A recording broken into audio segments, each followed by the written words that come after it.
¿Qué tal? Muy buenas tardes. Hoy tenemos algo muy especial. Nos acompaña la doctora ginecóloga oncóloga Marisol Rivera Hernández. Doctora, bienvenida, muchas gracias por estar con nosotros. Muchas gracias, licenciado. Hemos recibido muchas llamadas porque queremos hablar del ovario poliquístico, el síndrome del ovario poliquístico.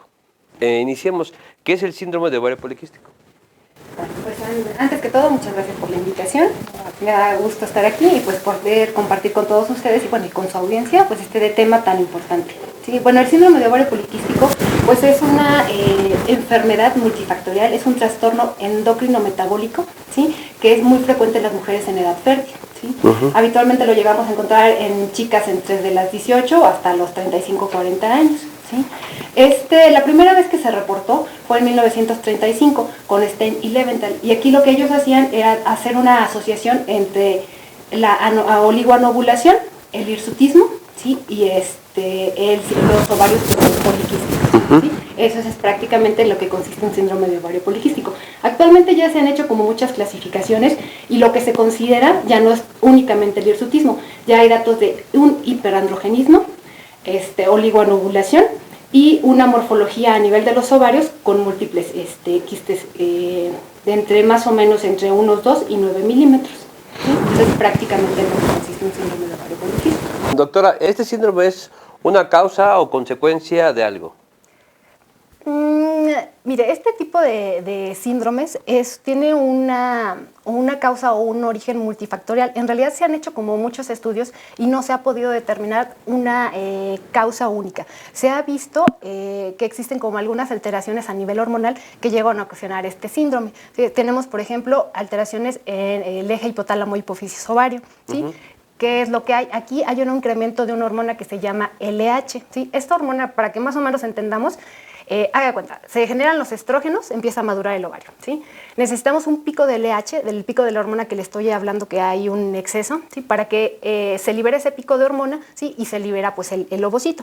Y la segunda fase es de progesterona, ¿sí? De progestágenos. Entonces, en este síndrome lo que tenemos es un incremento en el nivel de esta hormona del LH, pero aparte hay una resistencia en el ovario, ¿sí? A la FSH. ¿Qué significa? Que el ovario no libera el ovocito que está madurando. Aparte, el ovocito o el ovario, las células de la teca, que son unas células que están ahí en el ovario, producen andrógenos. ¿Sí? Entonces, es multifactorial. También vamos a encontrar un incremento en la secreción de insulina. ¿Sí? La insulina nos va a hacer que la LH tenga como un mayor efecto, o que hacen un efecto pues sinérgico. Entonces, sin la insulina hay resistencia, hay más insulina, ¿sí?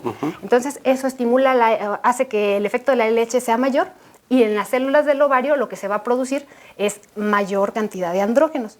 Y entonces de ahí los datos clínicos que vamos a encontrar, ¿sí? La insulina es muy importante y sobre todo en este síndrome. ¿Por qué? Porque también tiene un efecto a nivel del músculo y a nivel de la grasa, ¿sí? Hay alteraciones en la lipólisis, que es como el metabolismo de las grasas de los lípidos, ¿sí? Y nos crea un estado proinflamatorio. ¿Sí? Entonces también tenemos pues alteraciones a nivel hepático, ¿sí? en este síndrome. Entonces aquí lo que encontramos es que no hay una proteína que es como una proteína transportadora de hormonas sexuales, ¿sí? Entonces, en este síndrome lo que vamos a tener es que no va a haber como tal una ovulación, ese ovocito que estaba madurando no se va a liberar y por eso vamos a ver como múltiples folículos dentro del ovario o como múltiples quistecitos dentro del ovario, porque se están estimulando, pero no hay este pico suficiente y hay una resistencia a otras hormonas que impide que se libere. ¿Sí? Y aparte pues vamos a encontrar datos de hiperandrogenismo porque estas células del ovario están produciendo mayor cantidad de andrógenos, ¿sí? Entonces, claro. ¿Qué vamos a tener? En estos pacientes vamos a tener datos clínicos de hirsutismo. El hirsutismo es como los vellitos de la piel, pues en las mujeres no sé si son más finitos, ¿sí? Y estas mujeres pues tienen los vellos un poquito más gruesos y con una distribución masculina, o sea, androide. ¿Sí? ¿Ese sería un síntoma? Eso sería un síntoma, efectivamente. Entonces, como tal, una causa o que fuera consecuencia de algo, pues consecuencia de pues, alteraciones metabólicas que tenemos, ¿sí? Alteraciones en los sistemas hipotálamo, hipófisis, ovario, ¿sí? Y alteraciones, pues, digamos, en la utilización de la insulina. ¿Y hay algunos padecimientos asociados a este síndrome? Sí. ¿Serían? Bueno, serían asociados o tal vez como una consecuencia de, ¿sí? Ajá. ¿Como cuáles? Aquí tenemos la resistencia a la insulina nos incrementa nuestro riesgo de diabetes o de una intolerancia a los carbohidratos. ¿Sí? Esta incluso se ha visto que son 6 o 7 veces más frecuente la diabetes y la intolerancia a los carbohidratos en las pacientes con síndrome de ovario poliquístico.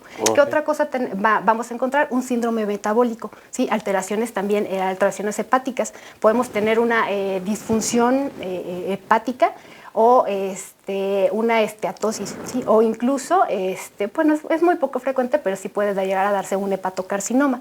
¿Qué otras enfermedades pues, están relacionadas al síndrome de ovario poliquístico? Por ejemplo, el cáncer de endometrio. ¿En cáncer? ¿Sí? El cáncer de endometrio. En estas pacientes, pues lo que vamos a tener es que como no se produce un ciclo hormonal regular, vamos a tener una hiperestimulación del endometrio. Entonces el endometrio va a empezar a crecer, ¿sí? Entonces vamos a tener datos de hiperplasia y dependiendo del tipo de hiperplasia también va a ser nuestro riesgo de cáncer. Por ejemplo, una hiperplasia simple sin atipia, el riesgo es del 1%, pero una hiperplasia compleja con atipia, nuestro riesgo ya es del 28%. ¿Sí? Entonces, bastante considerable. Y esto, pues si lo tomamos en cuenta que es a 5 años, pues sí es importante darles un tratamiento.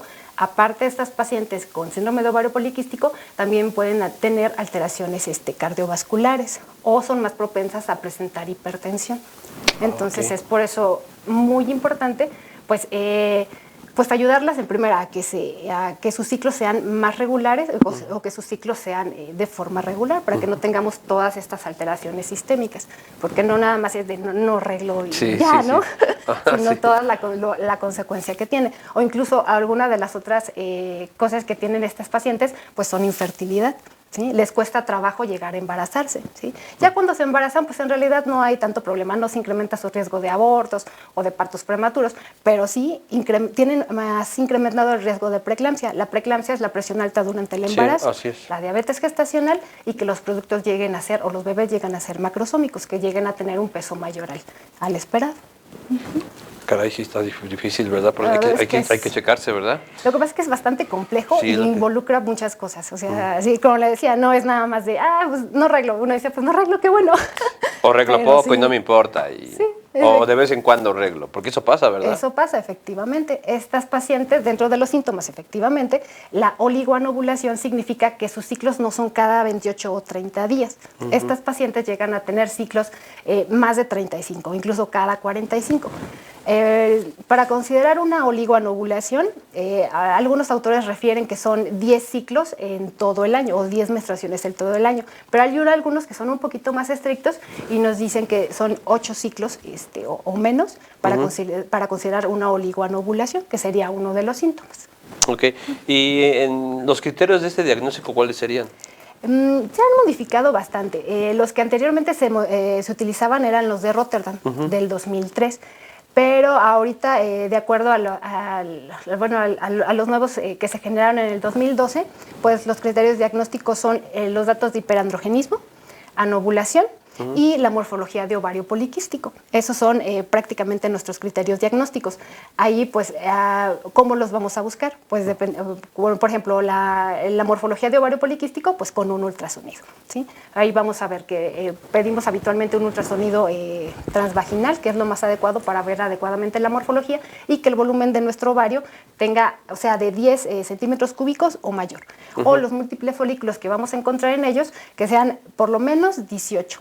¿Sí? ¿Sí? Y pues en realidad son bastante pequeñitos los folículos, son entre 2 y 9 milímetros. ¿Y qué venía siendo la hiperandrogenismo? El hiperandrogenismo, ok. El hiperandrogenismo significa que tenemos más hormonas masculinas. Aquí vamos a encontrar elevada, por ejemplo, la testosterona. ¿De las mujeres? Ajá, en las mujeres, efectivamente. Entonces, la testosterona va a hacer que nos den los otros datos clínicos, como es el hirsutismo. Como vamos a tener mayor cantidad de andrógenos o de hormonas sexuales masculinas en nosotros, pues se nos va a estimular, digamos, como el crecimiento del vello. El vello habitualmente con el masculino llega a tener una longitud mayor de 5 milímetros y se encuentra en el centro, bueno, el centro tiene queratinocitos. Entonces eso significa que está más pigmentado, es más grueso, ¿sí? Y va a tener una distribución masculina. El de los varones. El de los varones, efectivamente. No, o sea, en la mujer Ah, en la va mujer a tener pasa las características de como un el de los vello varones. masculino. Ah, ok, Exactamente. ok. ¿Cuál es la distribución? Pues vello en la barba, vello en la parte superior del labio, llegan a tener vellito en la parte en el tórax, en la parte superior o en el abdomen, o llegan a tener vello en la cara interna de las piernas, ¿sí? O incluso en la espalda o en la parte baja de la espalda. ¿También ¿sí? tenía un síntoma, doctora, para que las mujeres deberían revisarse el tipo de vello que les sale? Sí. Si lo consideran que es muy grueso y tiene una distribución masculina, sí hay que checarse. Hay que de checarse. hecho, para nosotros utilizamos una escala especial. Pues es una escala visual de Fleming and Galloway y esto lo que hace es todas las zonas que le acabo de comentar, les da un número de 0 a 4. 0 no tiene, 4 las tienen francamente como de distribución masculina, ¿no? Entonces nosotros hacemos como la suma de estos puntos y cuando tenemos 3 ya es como una sospecha de hiperandrogenismo. Ya, 3 puntos, ¿sí? Sí, sí. 6 puntos ya pues tiene datos de hiperandrogenismo francos, ¿sí? Pero en las mujeres, por ejemplo, con anovulación y con esta escala que tuvieran un 3, pues ya hay que buscarle, hay que pedirle pues estudios, ¿sí? Hay que pedirle... ¿Cómo qué estudios? Hablamos del...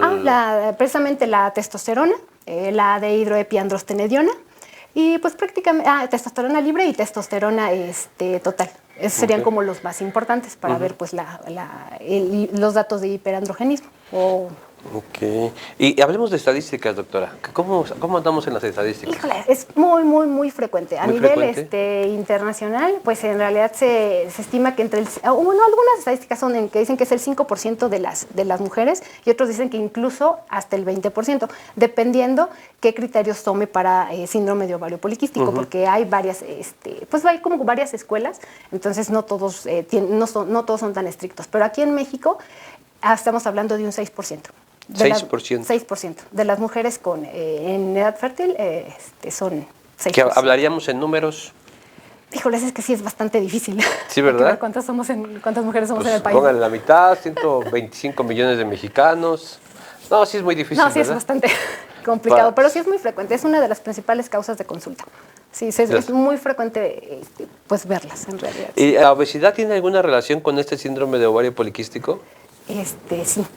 Pues sí tiene relación. Las pacientes con síndrome de ovario poliquístico tienden a ser más obesas. Incluso si agarramos a todas las pacientes con síndrome de ovario poliquístico, entre el 30 y el 60% de todas ellas son obesas. Son obesas, ok. Era lo que hablábamos hace poquito, que la insulina tiene alteraciones en el metabolismo de los lípidos, en el metabolismo de las grasas. Okay. ¿Sí? Entonces, las pacientes obesas tienen mayor resistencia a la insulina y esto pues nos lleva también, nos empieza a encuadrar dentro del síndrome de ovario poliquístico. ¿Y sí tiene cuántos kilos más, doctora, ya se puede decir que es obesidad? Por ejemplo, no sé, una mujer que mida unos 60, que un peso normal sería que es 60 kilos. 57, 58 kilos más o menos. 60 kilos. Ajá. Y ya hablamos de obesidad, ¿cuántos kilos más serían? Es que está mucho en relación entre el peso y la talla. Nosotros hablamos de algo que se llama índice de masa corporal. Entonces, hacemos una relación entre estas dos. Es en realidad una ecuación. Sí, claro. Sí. Entonces, nosotros hablamos de obesidad con un índice de masa corporal mayor de 30. ¿Tiene que ver la masa muscular? No, es la talla con relación al peso. Okay. ¿sí? Y en base a esto lo sacamos. ¿sí? Entonces, si este índice nos da arriba de 30, ¿sí? Ya se considera obesidad. Ya obesidad. Arriba de 25 a 29.9 es sobrepeso. Pero ya de 30 hacia arriba ya es obesidad. ¿sí? Entonces, pues sí hay que tener un poquito de cuidado y checar pues Checarse el peso también, es muy importante que revisar el peso. Es el peso entre la talla al cuadrado. Okay. Entonces, esa es la formulita. Buena matemática. Sí, entonces, hay que sacar nuestro índice de masa corporal y si está arriba de 30 ya es obesidad. ¿Este padecimiento es hereditario? ¿Hay algún tiempo donde la mujer puede desarrollarlo más? Se han hecho varios estudios y sí se tiene como una asociación a que fuera pues algo hereditario, ¿sí? Pero no se ha logrado identificar digamos como el gen puntualmente cuál es el gen que nos ocasiona este síndrome. Pero, por ejemplo, se ha estimado que el tiempo de evolución de este síndrome lleva más de 60,000 años. ¿60,000 años ya, doctor? Sí, de hecho, eso es lo que reporta. O sea, nuestras mujeres Que ya lo siempre lo padecían. tuvieron. ¿Por qué? Porque, por ejemplo, se ha visto que mujeres en China de las etnias, por ejemplo, de Han, presentan síndrome de ovario poliquístico, así mismo como las pacientes europeas. Entonces, en realidad se piensa que es una alteración cromosómica, pero no se ha logrado determinar cuál es exactamente. Pero sí se ha visto que, por ejemplo, en gemelos monocigóticos, o sea, los que están en la misma bolsita, ¿sí? Hay una asociación hasta en el 60% en que los dos gemelos puedan llegar a tener síndrome de ovario poliquístico. Entonces, muy probablemente sí sea una alteración genética, pero no se ha logrado determinar exactamente cuál es el gen que lo llega a desarrollar. Ah, perfecto. Vamos a hablar de las manifestaciones clínicas. Hablemos de la... Bueno, ya les hemos dicho un poquito, pero habitualmente estas pacientes tienen oligoanovulación, no reglan de forma regular. ¿Sí? Entonces, estas pacientes, sus ciclos son de más de 35-45 días. ¿Sí? Eso es como lo más frecuente. La otra es que tienen mucho hirsutismo, tienen mucho vello. La otra, mucho acné. O hay algo que se llama alopecia. ¿Sí? Es como la ausencia de cabello en estas zonas, pero de una distribución masculina. Si usted se fija, casi siempre pues, los hombres tienen como una alopecia como de estos lados. Vea, mire. Siempre estamos así. ¿Así las mujeres también? Ajá, sí. Empiezan a tener esos datos, incrementan la cantidad de vello y empiezan con eso, con la alopecia o con el acné. Más sin embargo, hay que tener en cuenta, pues, o cuidado al decir, ¿tiene acné, tiene síndrome de ovario poliquístico? No. Sí, claro. Cuando lo asociamos a la oligoanovulación, que no reglan regular, y cuando lo asociamos a la mayor cantidad de vello, a lo mejor si pudiera ser esa la causa, pues, del acné, pero solito no lo podemos atribuir, pues, al hiperandrogenismo o un síndrome de ovario poliquístico. ¿No hay Tiene que ser como más un síntomas, otros síntomas síntomas más específicos? Son los más frecuentes. ¿Más frecuentes? Sí, son los más frecuentes. La oligoanovulación, el hirsutismo y el acné. Y pues la alopecia. ¿Podrían ir a una consulta general o inmediatamente al especialista? Lo ideal es que fueran con el ginecólogo. Lo ideal, ok. Eso es lo ideal. ¿Por qué? Porque hay que tener un diagnóstico adecuado y aparte hay que hacer diagnósticos diferenciales, ¿sí? ¿Cuáles serían los diagnósticos diferenciales? Por ejemplo, las alteraciones tiroideas, ¿sí? Aquí hay que descartar datos de hipotiroidismo, entonces pues hay que pedirle su perfil tiroideo. O por ejemplo, datos de hiperprolactinemia, ¿sí? Que esa es como una hormona que se secreta en el sistema nervioso central, pero pues nos altera todo la prolactina que le llaman. La prolactina, exactamente. Entonces también hay que descartarlo. Cuando está alta la prolactina, ¿qué pasa? Clínicamente lo que nosotros podemos observar, o lo más frecuente, hay secreción láctea por los pechos. ¿Sí? Y esto pues, puede ser la causa de un hiperprolactinoma, que es un tumor en el sistema nervioso central. Son tumores pequeñitos, pero así se empiezan a manifestar con la prolactina elevada. No todos los que tienen hiperprolactinemia tienen un prolactinoma o tienen el tumor. ¿Puede crecer el tumor? Ajá, pero no todos lo tienen. Sí, pero sí puede crecer el que lo tiene. Sí, eso sí.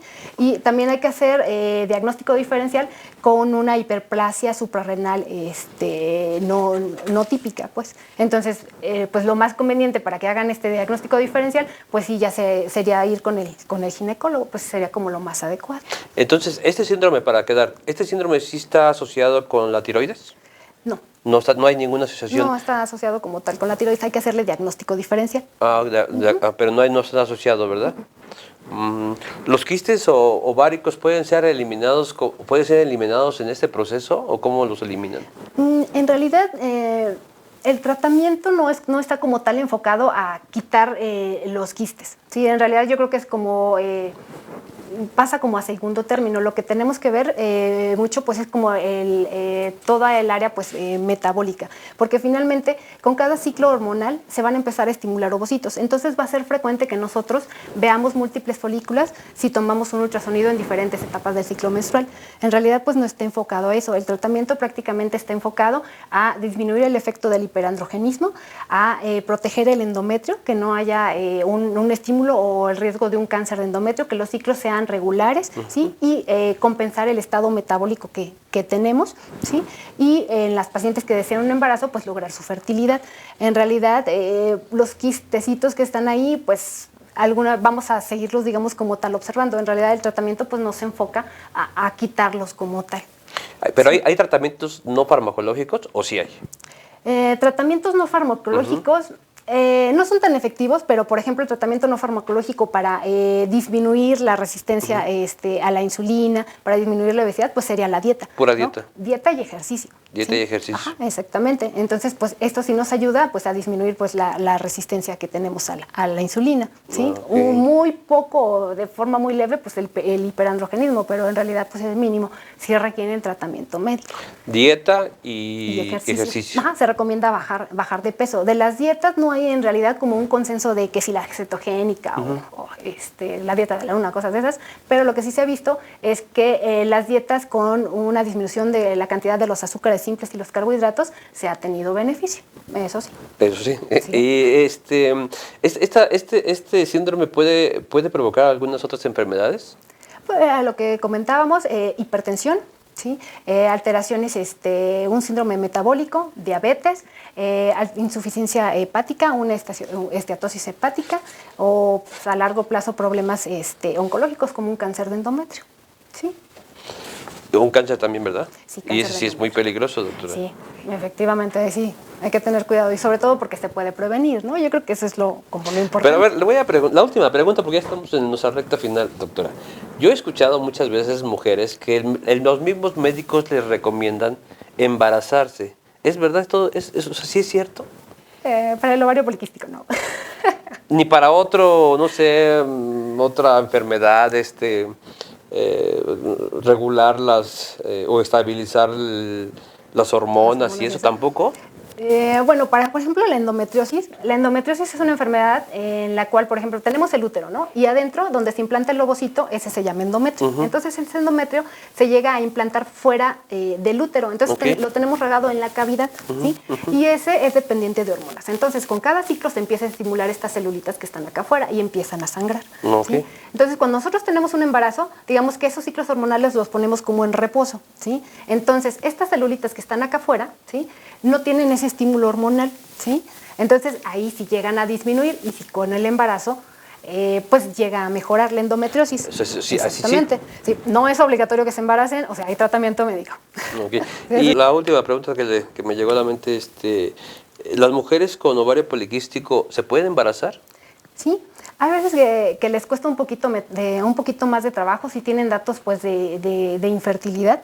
Y pues aquí lo que hacemos habitualmente es darles, por ejemplo, inductores de ovulación. Se les da medicamento para estimular precisamente la ovulación, ya sea citrato de clomifeno o letrozol, y pueden llegar a tener un embarazo bien normal, sin ningún problema. Solamente nos incrementa un poco el riesgo de preeclampsia, diabetes gestacional y macrosomía en los productos. Pero sí, ya con tratamiento se pueden llegar a embarazar. Perfecto. Doctora, ¿y dónde la pueden encontrar para las personas que nos ven? Si quiere dejar sus redes sociales, teléfono, no sé.